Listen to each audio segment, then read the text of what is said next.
These are the Fords we've been looking for.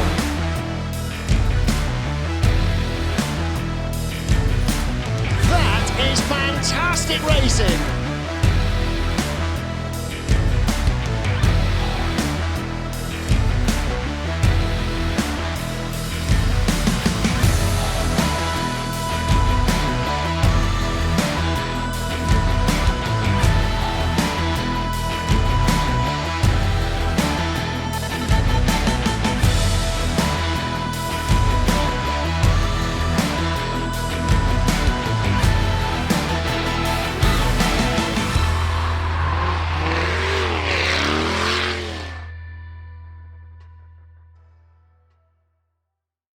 To everyone out there who's joined us for this conversation. For those of you who've been to the Henry Ford and seen our new racing exhibit, you know that in our Sports Car Performance Center, we talk very deeply about Ford's return to Le Mans in 2016. We follow that program through three major phases: the design, the optimization of the car, and then the implementation of the plan, which in effect is going to Le Mans and winning, as Ford did in its class in 2016. So we are delighted today to be able to talk about that with the folks who actually lived that experience. So we appreciate Raj, Mark, and Joey being with us to walk us through that. And our questions are going to follow along that pattern of design, optimize, and implement. And we'll start, Raj, with the most basic question, even that leads us into design. But I want to know when the decision was made for Ford to return to Le Mans, what kind of process was involved in that decision, what the thinking was behind it, and what kind of excitement that decision, perhaps fear too, that decision generated. Yeah, thanks, Matt. Yeah, it's a really simple question, but it's a really complicated answer. It was a bit of a convoluted process. I guess we started thinking about it in 2012. We had two big 50th anniversaries coming up. In 2014, we had the 50th anniversary of the introduction of the Mustang. And then 2016 was, the 50th anniversary of the GT40 win, coming in 1, 2, 3 at Le Mans. And so we were launching a new Mustang at the time that was going to be introduced right on the 50th anniversary. And for the first time, the Mustang was going to be global. And we thought about what would it be a good idea to celebrate both by maybe racing the Mustang globally and racing at Le Mans in the GT class. And as we did more engineering around that, we realized the Mustang, although a great performance car, was going to have a hard time racing against a lot more expensive cars like the Ferrari 488, the Porsche 911, the Aston Martin, and even the Corvette. And so then we turned into maybe if we could do a homologation special, because the GTE rules at Le Mans say you have to have a production version of the car, but you only need to build, I think it was 25 of them for a small manufacturer, which we obviously weren't, or 300 for a major manufacturer. And we could build 300, very special Mustangs. But it turned into a very, very special Mustang to be competitive, an all carbon fiber Mustang, and a very expensive Mustang, probably $250,000, $300,000 each. And that was called Project Silver. And unfortunately, that project was killed and canceled because the Mustang didn't need it. The Mustang had brand recognition of its own, and it didn't need to go to Le Mans for brand recognition. And that was just a very expensive Mustang, which really didn't fit the affordable nature of the brand. So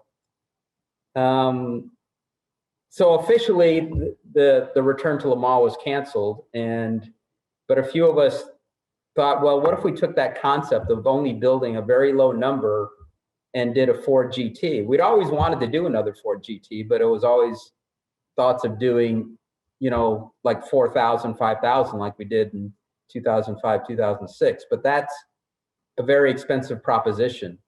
And what we learned by only building volumes that are like one a day in a year, so 250 a year, you could do it a lot cheaper, which basically using prototype type parts, which had really improved in quality, were just as good as production parts. So I would say that that process carried us through to 2014 before we were ready to show it to anybody. So early 2014, we showed it to the senior management, Mark Fields at the time, Alan Mullally, Jim Farley, and obviously Bill Ford and Edsel Ford. And that's when it became official to go ahead and pursue the opportunity to build the car and go race it at Le Mans. Great. And Mark, I'll ask you now, the decision has been made that Ford is not only going to go back to Le Mans for 2016, but going to go back with an all new car. So here you have any number of challenges, not the least of which is this deadline, which cannot be moved. You've got to make race time in June of 2016. So what was the next part of the process? What kind of challenges came as a result of that commitment to go in and to go in big? Yeah, as you said, the biggest challenge was timing. It was defined for us, so it's very different than any production program. To go win and to celebrate the 50th anniversary, that was only going to happen once. And in order to have the car there to be in the race, you needed to meet the homologation deadlines that were set by the FIA. And it was setting out that plan to lay it out, developing a road car in parallel with a race car. So you've got to meet all the legal requirements to make it a road car. You got to meet all the racing requirements, and you've got to do it to win, and you've got to do it in parallel. And it was a very good process. And I remember Raj had a lot of Wednesday evening meetings. So every week or sometimes every 2 weeks, we would have the road car team and the motorsports team together with Raj and the leadership team and the design team to go through all of the critical elements that needed to be done, from the styling to the aerodynamic results, to the powertrain studies, to the chassis studies, to meeting the weight requirements. So it was that discipline to everybody was working very hard during every week, every day, and then coming together in those Wednesday evening meetings to keep everything on track, everything focused, choosing the right partners along the way, in terms of who's going to race it, who's going to build the engines, who are the drivers going to be. All of those elements need to be put in place because you can't miss the timing, and you have to have a great road car that is also capable of winning at the toughest race in the world.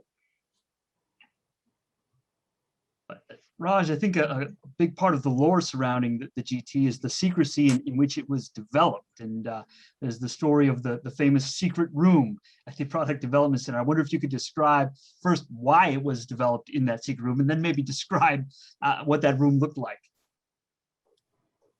Yeah, the biggest reason, there's a couple of reasons why, but the biggest reason is, as I mentioned, the Mustang program was killed and canceled, so it didn't get approval. So we actually weren't supposed to be working on a Le Mans program.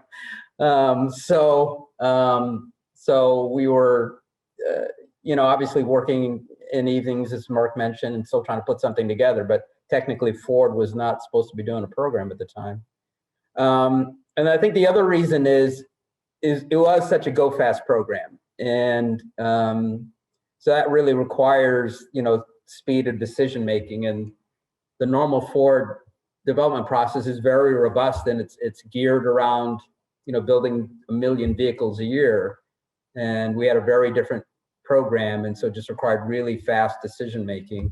And so keeping the program secret, keeping it small, keeping that cadence of every week getting together and making decisions was key. So we did have it literally down in the basement. We had an old storage room that still had a functioning milling machine in there, and we cleaned that out. And occasionally it would flood with water, but other than that, it worked okay.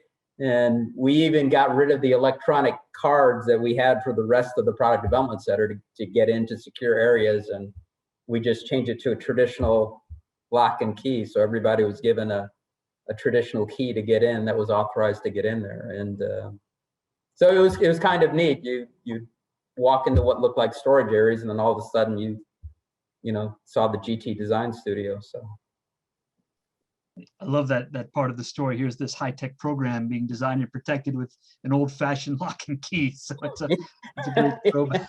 We didn't trust anybody that could hack through the electronic system, so we did it old school. There you go.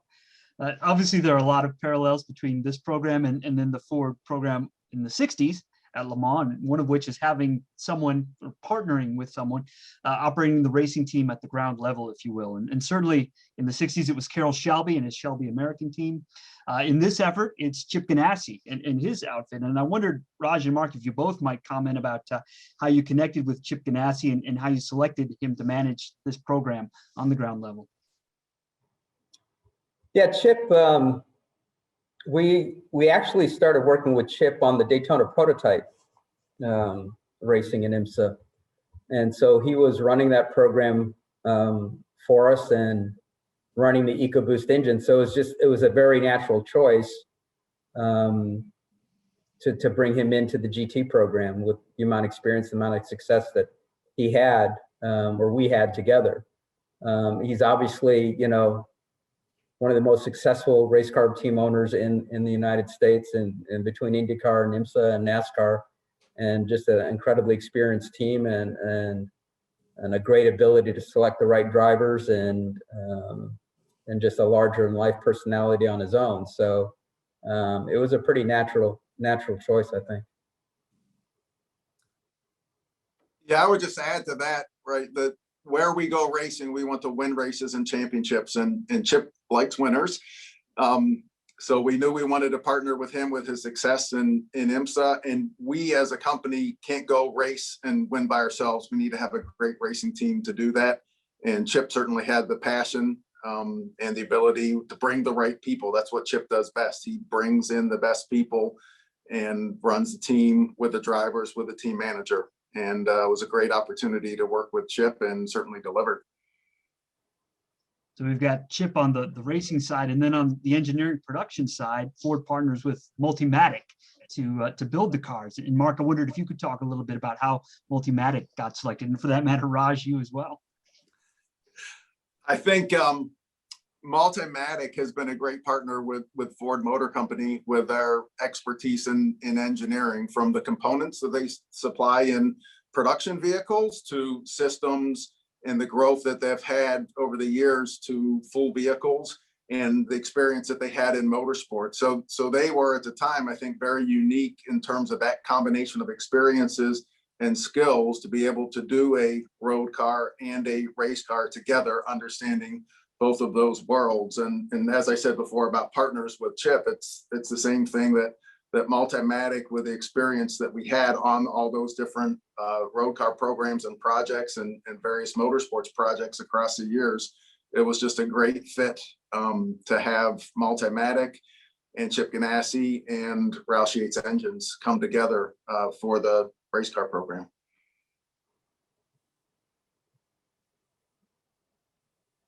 We've got a photo of Joey here on the screen, so it seems like a good time to bring him into the conversation here as well. And Joey, I want to kind of take you back to the day when you first saw the GT in the flesh, so to speak. Do you remember your impressions when you first saw that car and then first drove it?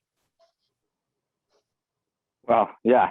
Thanks for having me, first of all. But, first thing I thought of is, man, these guys figured out how to make it look good from the front and the back.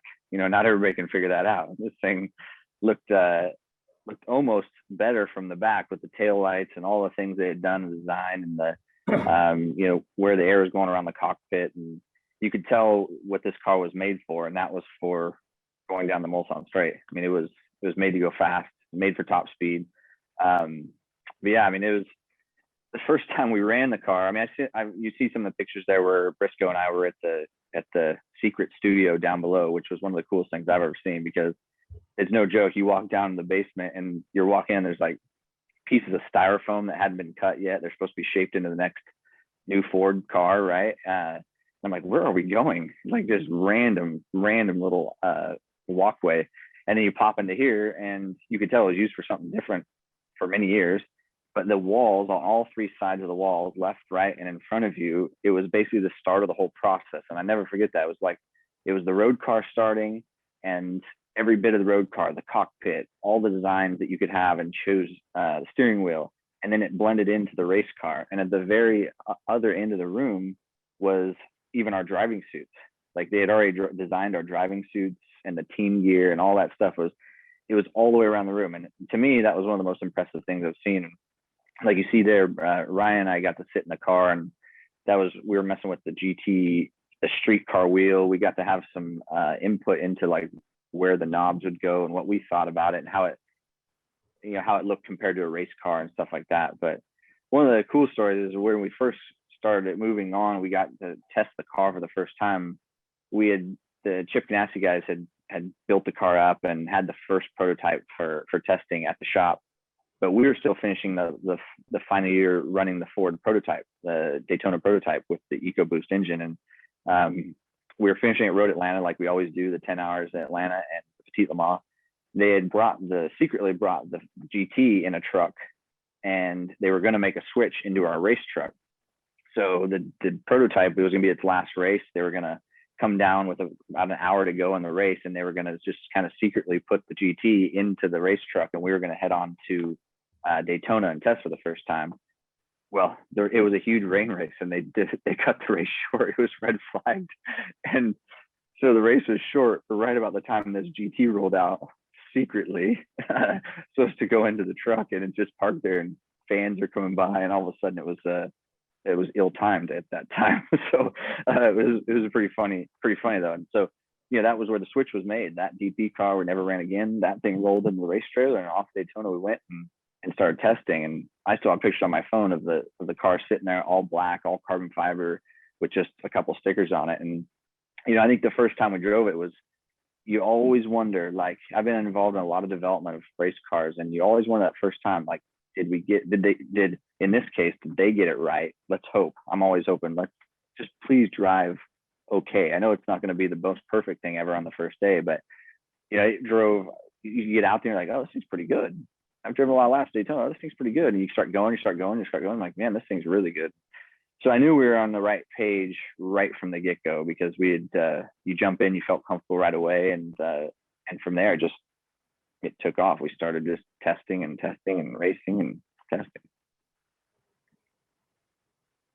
Raj, you mentioned already the homologation rules, which required that you build a production version of the GT in addition to the racing version. And given the extremely tight deadline you had, the two cars pretty much had to be developed side by side, which is almost unheard of for them to be developed simultaneously. So I wondered if you could comment on the challenges, or maybe the pluses, the positives that came out of that circumstance.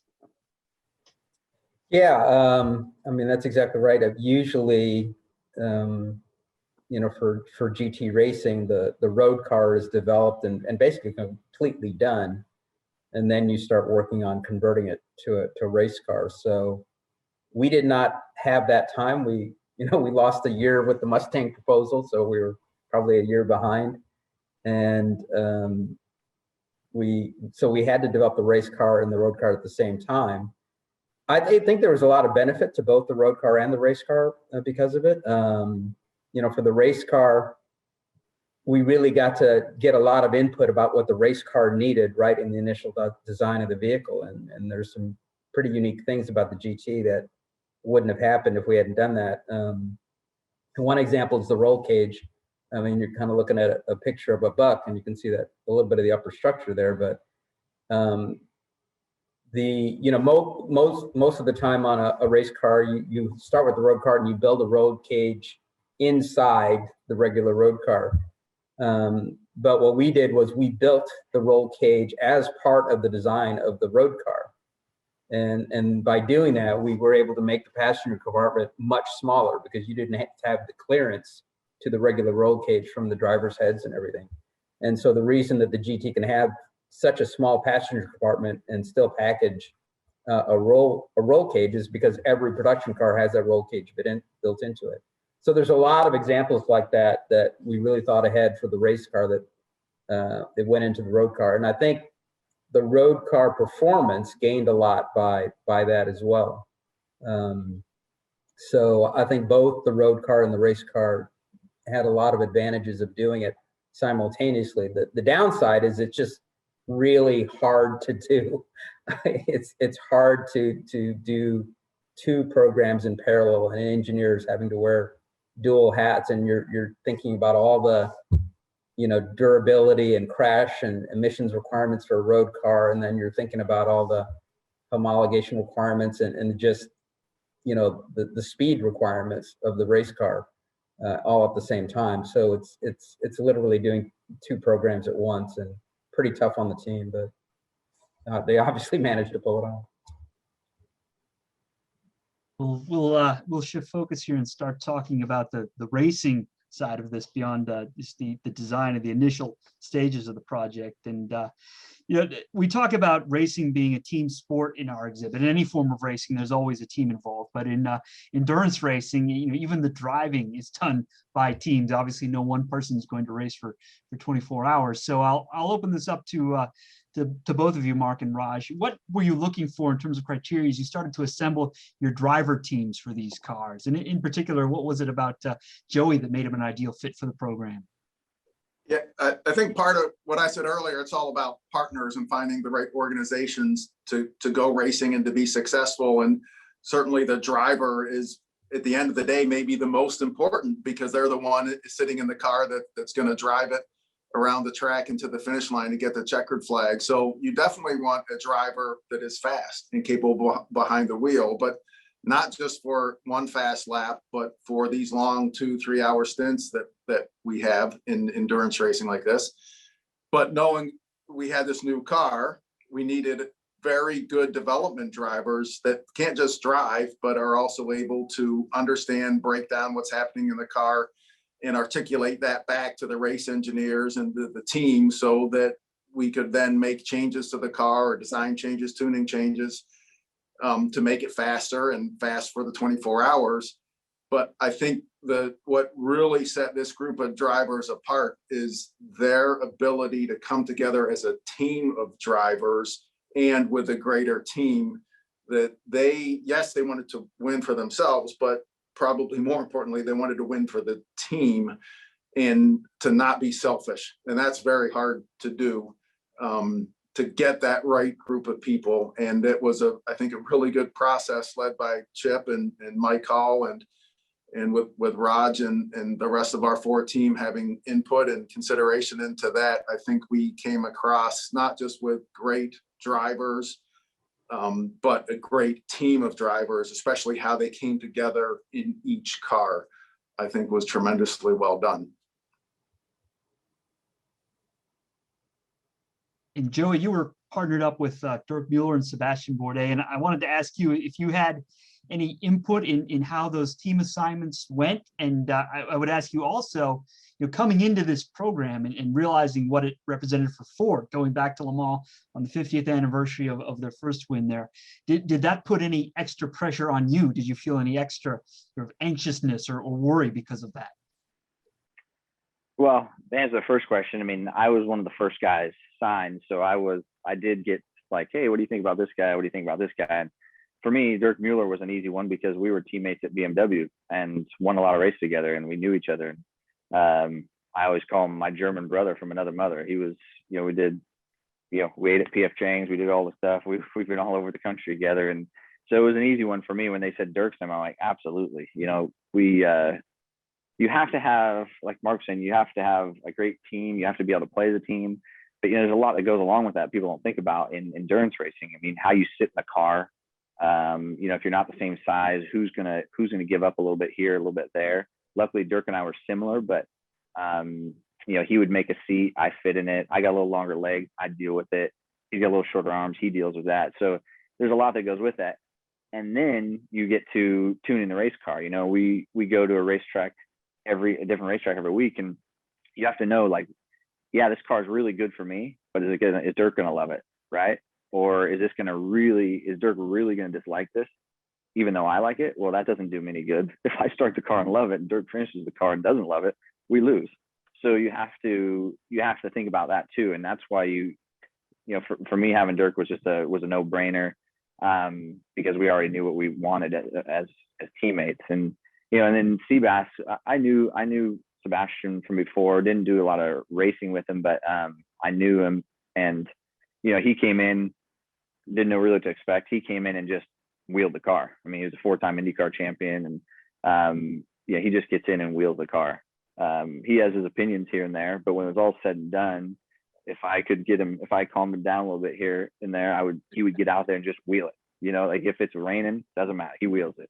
If he didn't like it, yeah, he might complain about it, but he still got it done. So we had a good group, and you know, you always got to have. Sebastian put a lot of pressure on a lot of us because he would come in as the third guy. Yeah, he's doing something else, and he'd come in for short races, and he'd come in and put some pressure on some part of the team or some handling of the car or something. And you're like, you know what, that's really not a bad idea, you know. And he would always be looking for something, and sometimes is, you know, when you do every week together, you just kind of get stuck in a rut. So it was good to have him come in there and do that. And you know, we had a little bit of everything. We had, you know, my California laid back attitude here and there, but always want to win and fight to the death in the race car. You had Dirk, the German, and Seabass, the French guy. We had quite the combo in our car. But you know, I mean, as far as the thought process of going back to Le Mans to win on the 50th anniversary, to the day, by the way, I don't know if everybody knows that, but to the day, most people pretty much think you're nuts. Like, who in your right mind? It's like Babe Ruth calling a home run, right? I mean, you just don't do that. It's not a common thing to do. To say we're going back here. The reason we're here is to win this race on this day, to match this 50th anniversary. And you know, people, I'm sure, you know, every one of us were like, this is going to be a tough task. We all knew it, and a lot of people probably did think we were crazy. But you know, the leading up to it, it was all about the partnerships, Roush Yates, Multimatic, Chip Ganassi, Ford Performance, Ford, and just how everybody was so into this project. I mean, Bill and Edsel, the whole family. I mean, it was unbelievable support from the Ford family that even I got early on as a Ford guy. You know, just super supportive. And then, you know, Mark and Raj and everybody was just crazy. And everybody did their job. And Mark touched on it. I mean, Chip and Mike are really good about putting guys together that are really good at their job.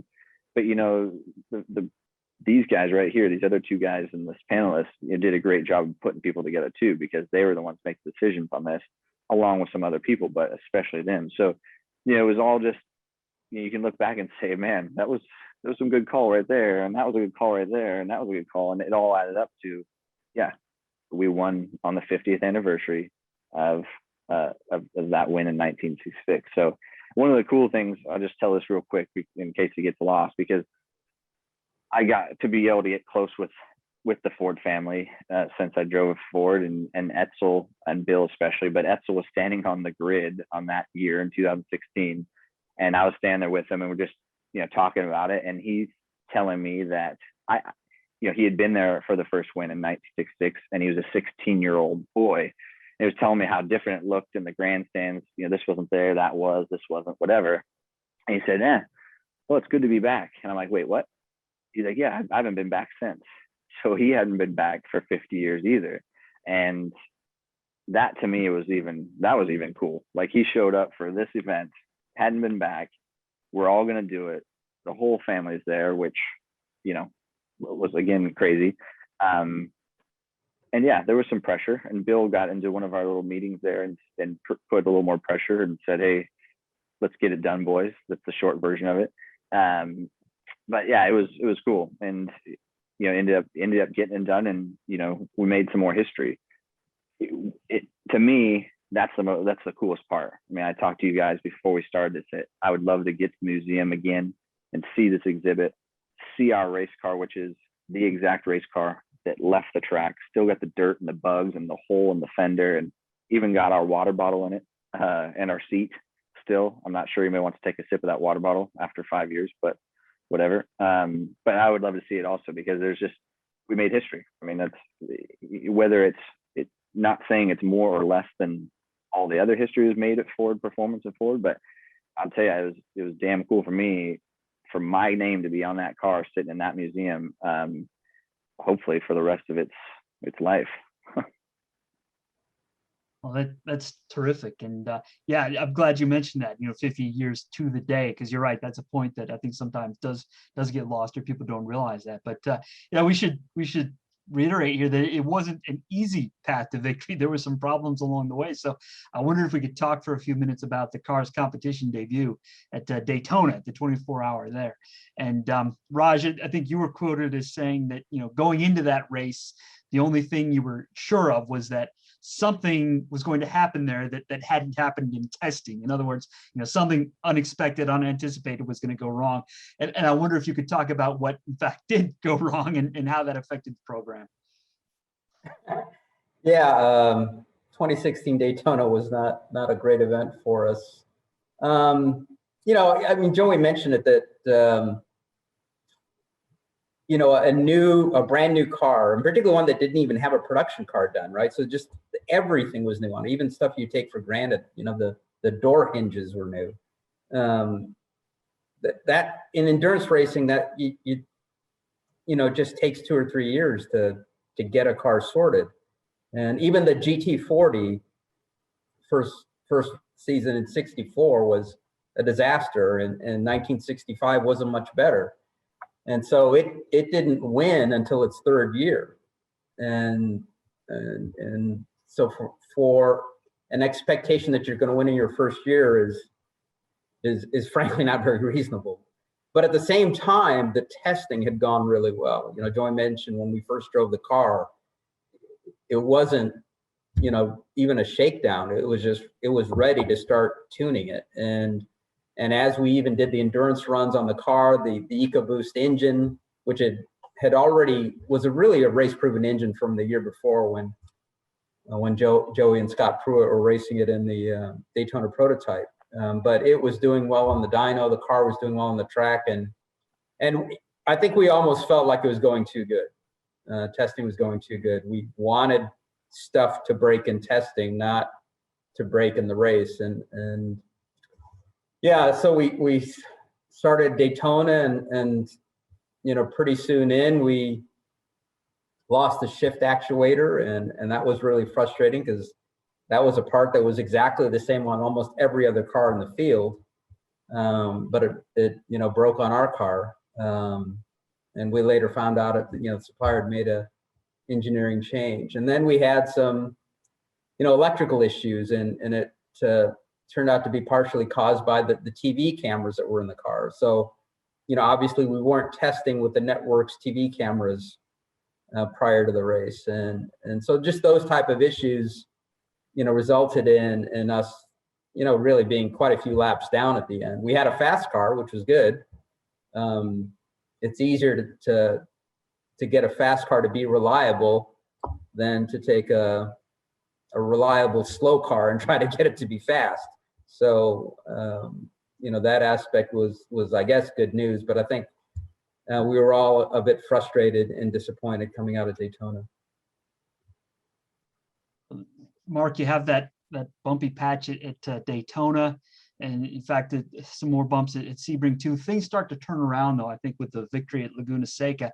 And it's probably fair to say that you went to Le Mans with the momentum behind you, but I wonder, going into that race, was there a moment when you thought, hey, we might actually pull this off, or did you kind of remain, suspicious of even thinking that way when you got there? Yeah, I think Daytona taught us very well that anything can happen, that this is endurance racing, that every track is different, the conditions are different, and you need to go to every track with that expectation and be ready to respond to it. And I would say, coming out of Daytona, that only made our team stronger, right? I mentioned great partners, great people.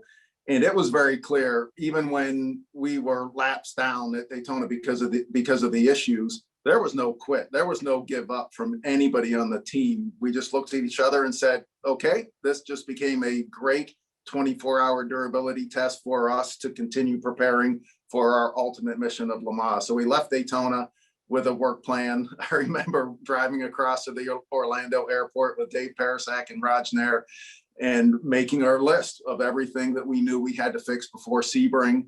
And we fixed those issues. We found some more issues at Sebring. As you said, ultimately we were successful with a win at Laguna Seca after all these things were building and just building the confidence with the team. But still, you're going to Le Mans with that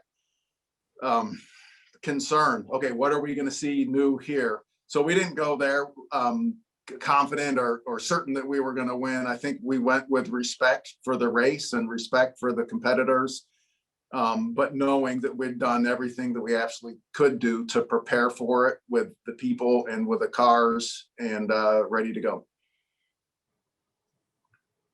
And Joey, you were running close to the front really for most of the race at Le Mans, but there was a moment with a few hours left to go where on one of those laps, you come upon the Ferrari and you take the lead. You manage to pass it. In fact, that if you come to visit the exhibit, you can see the telemetry data from that actual lap. You can see the video, both in car and out of car. That moment's captured. But I wonder if you remember that lap and passing the Ferrari clearly, and if it hit you at that moment, what you were doing, effectively kind of reliving a moment from 50 years earlier. Well, the 50-year part didn't hit me right there till after the race, but we had been running down the Ferrari for that whole stint I was in there, maybe a couple stints, I think. But if I remember right, we were like 17 seconds back or a good chunk. Dirk had got some of that back and then got out of the car, and then I got in, and I think I was 12 seconds back when I got in. Could be wrong, but we were far back, and we ran that thing down, and it took me 3 laps. It wasn't easy to get by, but I do remember that lap. I finally had that big run coming down the Mulsanne there in the first chicane, and was able to, of course he defended. I went to the outside, but I had such a massive run that I was able to clear him and get back in front of him. And I did at that point. I mean, we were far enough or close enough to the end that I thought, man, this could be the last time we're in second place. I mean, this could be it right here. If we can just sail this thing home, we really got a shot at it. So yeah, I mean, it felt good right then, but I got out of the car, the rotation was, Dirk was finishing there. So I got out of the car and then I had to sit and wait. Let me tell you what, I'm not good at that. Dirk and I, we switch back and forth who finishes and who starts. And this was Dirk's turn, and he has to do it sometimes when I'm finishing, but man, oh man, it's hard, especially at a big race like that. I remember, as the race got close to the end there, everybody, and I mean everybody, was in our garage, right? I mean, these guys both know it was packed like sardines in there. I mean, Phil was down there, and Etzel was down there, and Henry's down there, everybody's down there.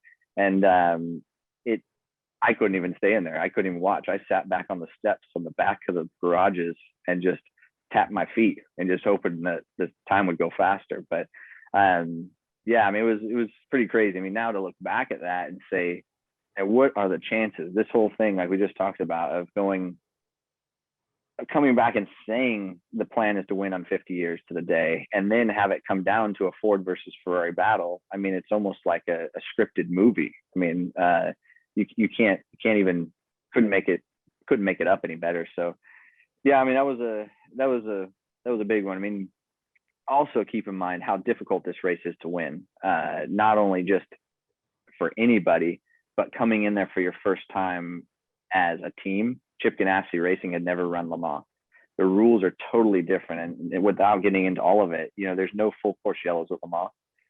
There's slow zones for sections. You got to slow down, so the gap never changes. So it's a different style of racing. Daytona, you might lose a lap and be able to get it back. You might fall back 45 seconds, and a full course yellow comes out. It's all cleared up. You're right on the tail of the guys. Here, you lose 1 second, you got to race it back. You lose 15 seconds, you got to race that back with pace. So, there's a lot of rules on how you do pit stops. And if anybody watched Le Mans, you'll see that it's like 2 guys crossing a line, cars in the air. And we had a couple little dramas, but the fact that these guys all got it right, us inside the cockpit, the guys outside working on the car and doing all the pit stops and all that. I mean, that's the impressive part that people don't know a lot about. It was our first time as a group there, and we stuck the landing. It's great.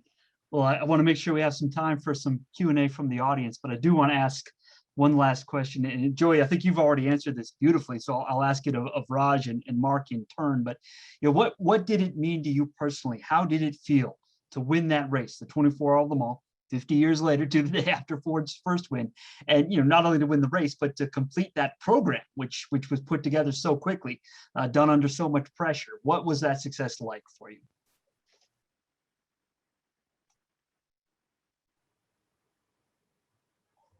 You want me to take it back? Well, Go ahead, Raj. yeah, I mean, it was, yeah, I don't know. It was special. It was, the whole team had worked so hard.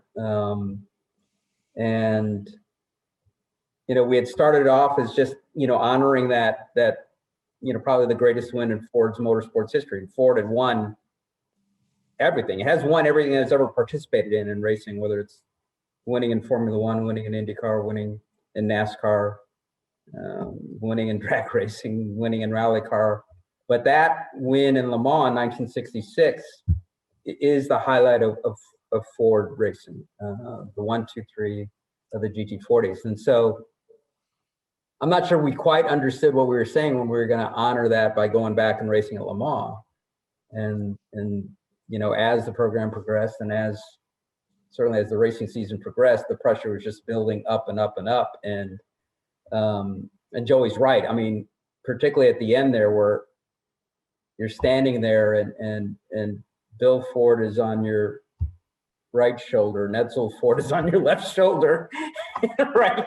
And that was the year that the Toyota had been leading overall for the whole race, and it died on that last lap. And so you can't relax, and you're just waiting for that clock to tick down. And then when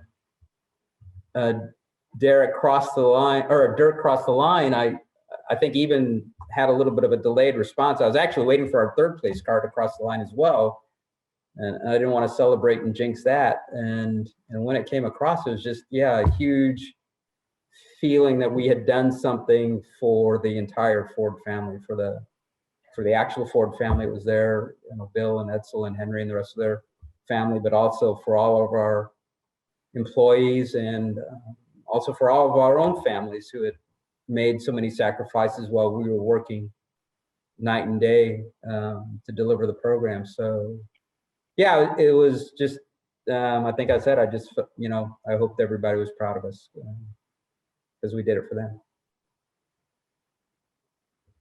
Yeah, I think adding a couple comments to that, some of the key points in time for me was, I still remember it was in November of 2013 when Raj interviewed me to move from our mainstream programs into motorsports, and mentioned to me in that interview that, we might be doing this GT program and we might be going back to Le Mans in 2016 for the 50th anniversary celebration. And at the time I said, okay, I'm in, right? Whatever else there is with this job, I'm in. That is a mission I want to be part of.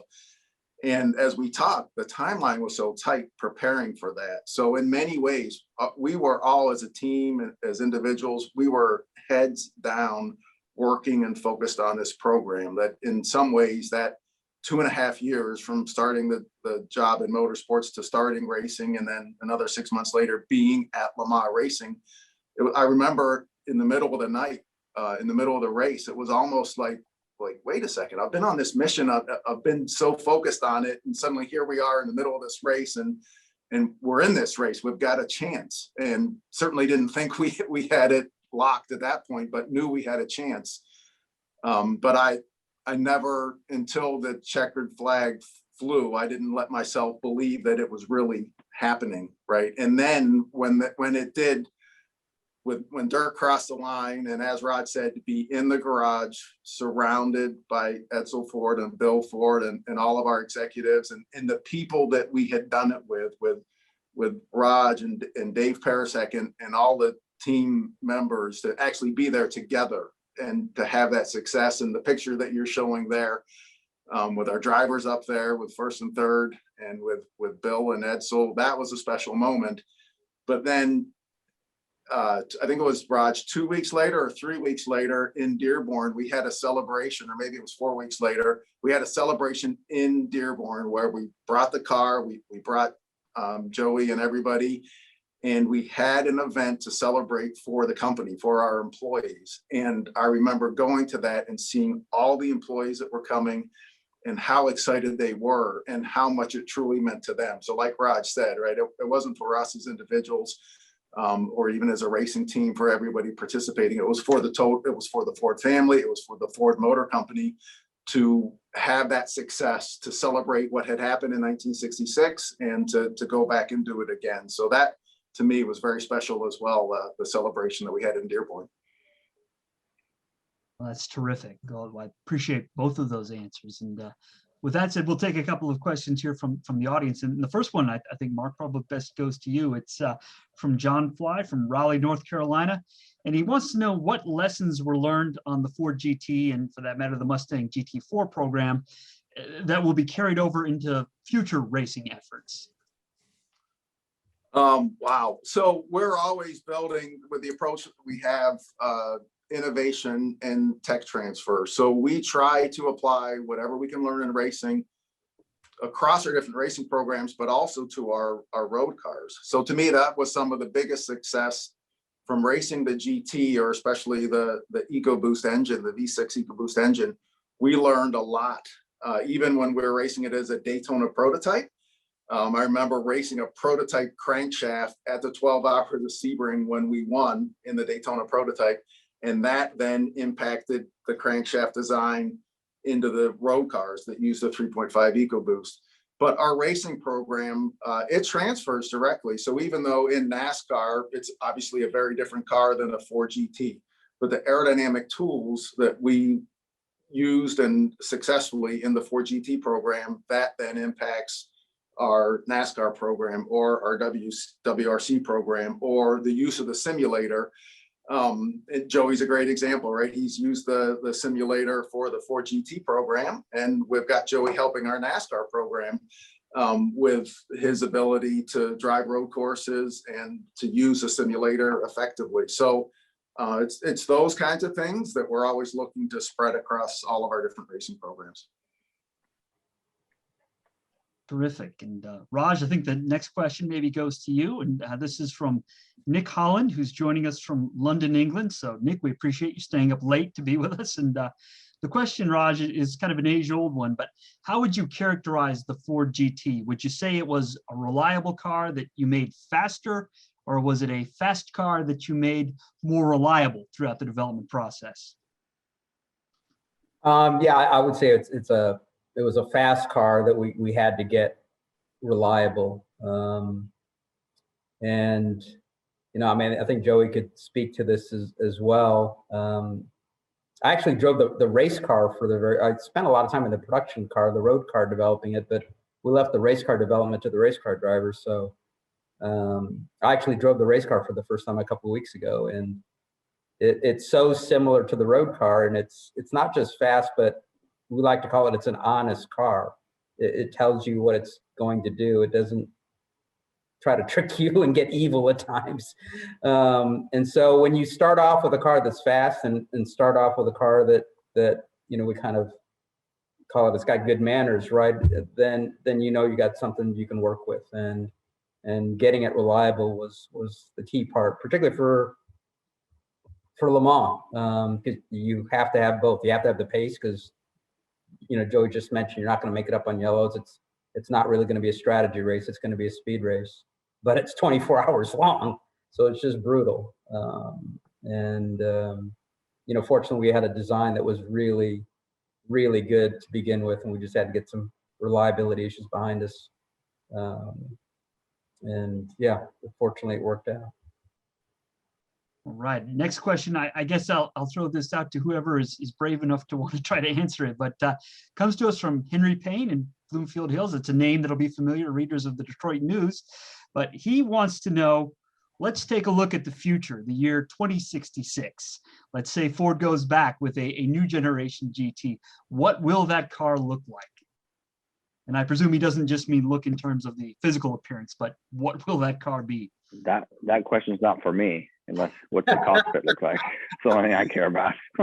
Yeah, I mean, 2066, I mean, it's very hard to predict where the technology will be. I'm sure that, autonomous vehicles will be the majority of the fleet, and I'm sure that. That's not good for me, Raj. Sorry, Joey. Oh, No, yeah. that's not good for me. What are we? Come on. No, what I was going to say is, whatever the powertrain is, certainly I don't think it'll be internal combustion engine, probably electrified, but, who knows, it could be a cold fusion reactor by that time.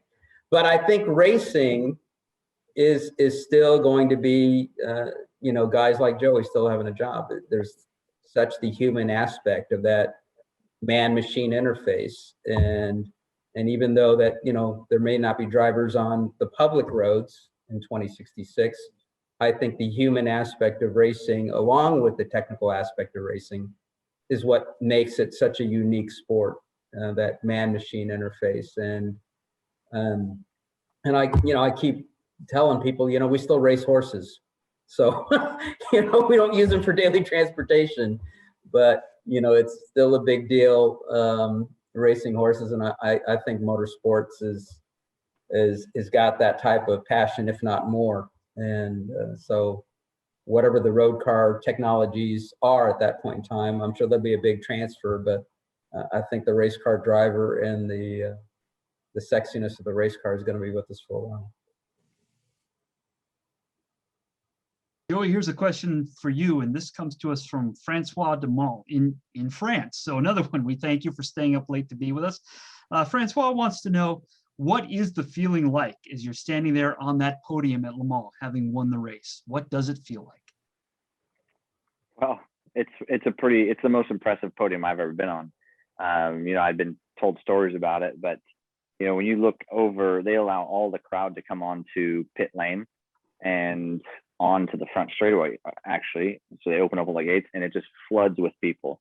In the years I was there, I was hearing numbers of 380,000 people there across the whole place, miles and miles of racetrack. But when you get to the podium, they all a lot of them end up right there on the front straightaway and on the pit lane. And like I tell everybody, I mean, you literally could crowd surf if you had the bravery to jump. You could crowd surf probably for a good mile. You might be able to break a record. That's how many people are in there, and it's just elbow to elbow, as close as they can get. I mean, I have some of the coolest pictures I have is doing selfies with me and the guys up there, and looking back and just the sea of people back there. But yeah, just for sure the highest podium I've been ever on. So, and just overlooking everything by far. You get the flowers around your neck. I mean, there's just so many things going on there. It's like sensory overload, but for sure, one of the things that I'll never forget.